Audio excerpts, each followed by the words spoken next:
আমি এই মন্ত্রী আসার আগে আমাদের মাননীয় ধর্মমন্ত্রী ইসলামিক ফাউন্ডেশন তার চরিত্রে সত্যবাদিতা, ন্যায়পরায়ণতা, ক্ষমাশীলতা, সহনশীলতা, মানবিকতা ও পরম মহত্ববোধের অনন্য সমন্বয় করেছেন।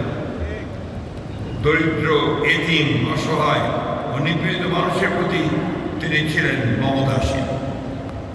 নারী, শিশু, প্রতিবেশী, মেহনতি মানুষের অধিকার আদায়ে তিনি দিয়ে গেছেন সুস্পষ্ট নির্দেশনা।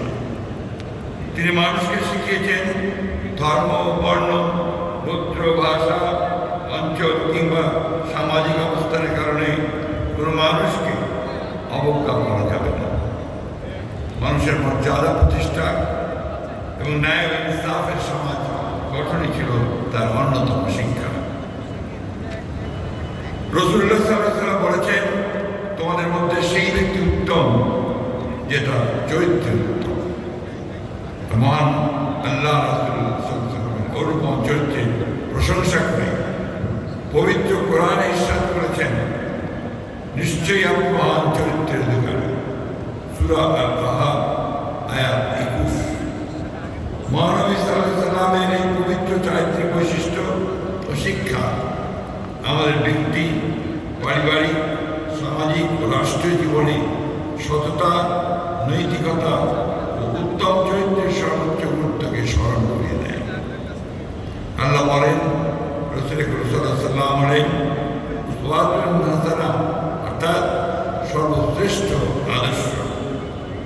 আজকে বিশ্বে হিংসা, সংঘাত, অসহিষ্ণুতা, বৈষম্য, উগ্রতা, মিথ্যা ও নৈতিক অবক্ষয় যে বিস্তার ঘটছে, তা থেকে উত্তরণের জন্য মহানবী সাল্লাল্লাহু আলাইহি ওয়াসাল্লামের আদর্শ অনুসরণের কোনো বিকল্প নেই।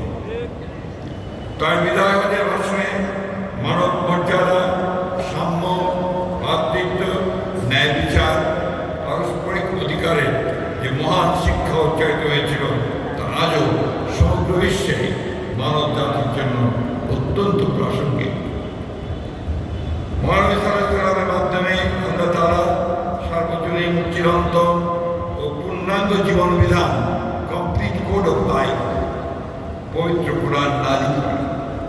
তার মাধ্যমে মানব জাতির শান্তি, ন্যায়, সাম্য, ভ্রাতৃত্ব ও মানবিকতার অনুপম বিধান ও আদর্শ ইসলাম ধর্মকে পরিপূর্ণ প্রদান করে। মহানবী সাল্লাল্লাহু আলাইহি ওয়াসাল্লামের প্রতি প্রকৃত ভালোবাসা প্রকাশের উপায় হল কোরআন ও সুন্নাহর আলোকে আমার জীবন, পরিবার, সমাজ ও রাষ্ট্রকে পরিচালনা করা।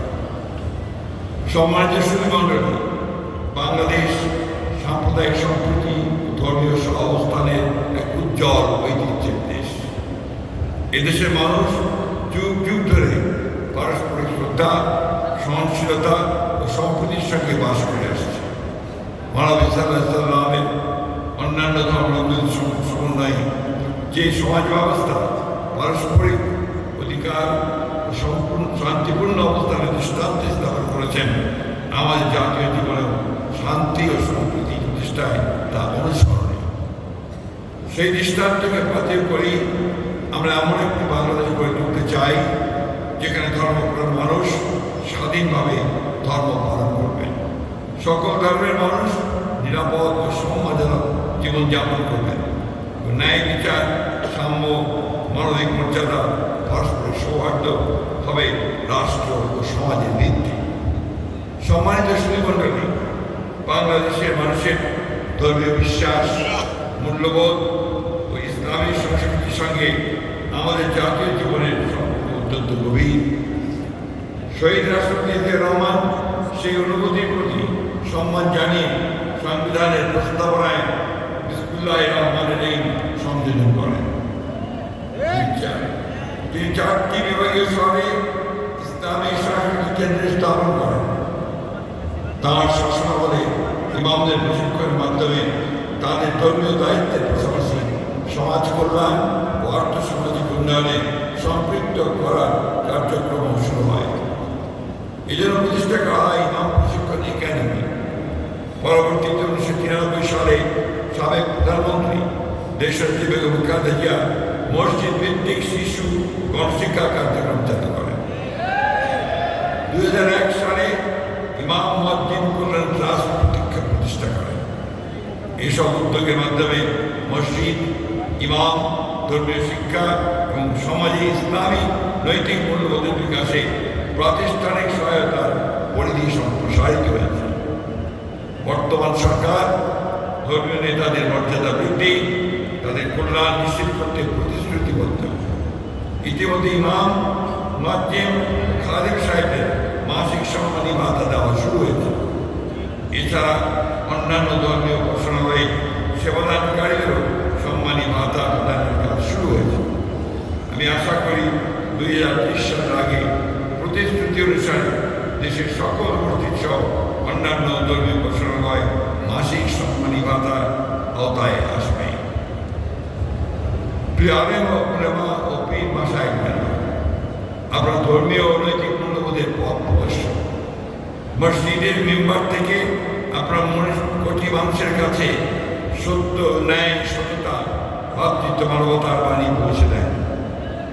তাই সমাজ থেকে দুর্নীতি, মাদক, সন্ত্রাস, সাম্প্রদায়িক বিদ্বেষ, গুজব, হিংসা, নারী ও শিশু নির্যাতন এবং অসহিষ্ণুতা দূর করতে আপনাদের ভূমিকা অত্যন্ত গুরুত্বপূর্ণ। আমি আবার পুনরায় বলছি, অসহিষ্ণুতা দূর করতে আপনাদের ভূমিকা অত্যন্ত গুরুত্বপূর্ণ। আমি আশা করব ইসলামের প্রকৃত শিক্ষা ও নবী করিম সাল্লাল্লাহু আলাইহি সাল্লামের জীবনাদর্শ তুলে ধরে তরুণ প্রজন্মকে নৈতিকতা, দেশপ্রেম ও মানবিক মূল্যবোধ উদ্বুদ্ধ করতে আপনারা অনুপ্রাণিত করবেন। আমাদের মনে রাখতে হবে, বিবেক, প্রতিহিংসা, প্রতিশোধ কোনো জাতিকে শক্তিশালী করে না। অতীতের কর্তৃত্ববাদ, শাস্তিবাদ ও অন্যায় যেন আর কখনো ফিরে না আসে, সেজন্য রাসূলুল্লাহ সাল্লাল্লাহু আলাইহি ওয়াসাল্লামকে অনুসরণ করে এবং ধর্মের শান্তি, ন্যায় ও সম্প্রীতির মর্মবাণীকে হৃদয়ে ধারণ করে গণতন্ত্র, ন্যায় বিচার, সুশাসন ও মানুষের মৌলিক অধিকার রক্ষায় আমাদের ঐক্যবদ্ধ থাকবে।